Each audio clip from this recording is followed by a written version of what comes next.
এখন আমরা মুরগি পুরাছি থুকু রাজহাঁস। হ্যালো বন্ধুরা, আসসালামু আলাইকুম। সবাই কেমন আছেন? আশা করি সবাই অনেক ভালো আছেন। সবাইকে জানা ঈদ মোবারক। আর আজকে হচ্ছে ঈদের পরের দিন, শুক্রবার। আমার ভিডিওটা আপলোড করতে একটু দেরি হয়ে গেল। আজকে আমরা বন্ধুরা মিলে পিকনিক করব, যেমনটা আমরা রোজা ঈদেও করেছিলাম। আজকে আমাদের পিকনিকের সদস্য সংখ্যা খুব কম ছিল।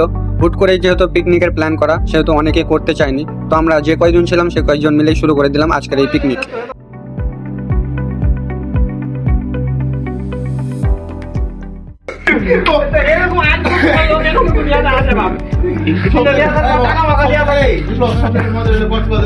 টাকা মাকা দিয়ে আসার পর দেখি যে বড় হলে বেটি করতাম কি বাল লেগে যাবো কি বাল লেগে যাবো বাপের কথা বলো না তোকে মোবাইল দেখছি আর টাকা দেখে নিবি রে বড় নিবি তুই বড় দেখে নিবি না এখন তাহলে কি দেখে কি দেখে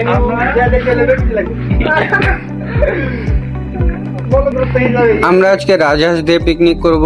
আর পিকনিকের প্ল্যানটা হচ্ছে শাকিল, বিপ্লব এবং দেলোয়ারের। আমরা শুধু সামিল হয়েছিলাম। তো আমরা সবাই মিলে কাজ করছিলাম আর গল্প করছিলাম। এখন আমরা মুরগি পুরাছি থুকু রাজহাঁস। তোকে পাই না হাইটে ওদের সালাগে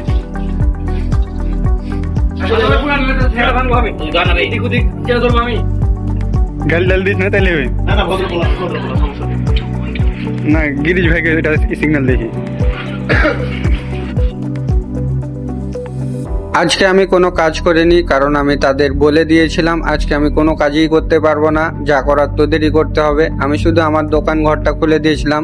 আর এখানে ডাক্তার মশাই বসে আছে, অসীমও চলে এসছে, সবাই কাজে ব্যস্ত। আর আমি এখানে দাঁড়িয়ে দাঁড়িয়ে ভিডিও করছিলাম। দিলওয়ার ভাত চড়াই দিয়েছে।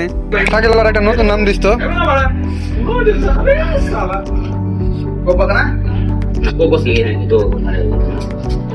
টাকা ডিম আছে নাকি দেখছো তো। বন্ধু দেলোয়ারের মাংস কাটা শেষ। আর এখানে শামিম আর অসীম পেঁয়াজ রেডি করছে রান্না করবার জন্য। আর আজকে রান্নার দায়িত্ব ছিল শাকিলের উপর। তো আমরা এক এক পিকনিকে এক একজনের উপর দায়িত্ব দিই। তো আজকে পিকনিকের রান্নার দায়িত্ব ছিল শাকিলের উপর। আর আমার একটা বাজে অভ্যাস হলো যে ভিডিও করতে করতে ভুলেই যায় আমি ব্লগ করছি। তো আমাদের রান্না বান্না শেষ, এখন আমরা খেতে বসেছি।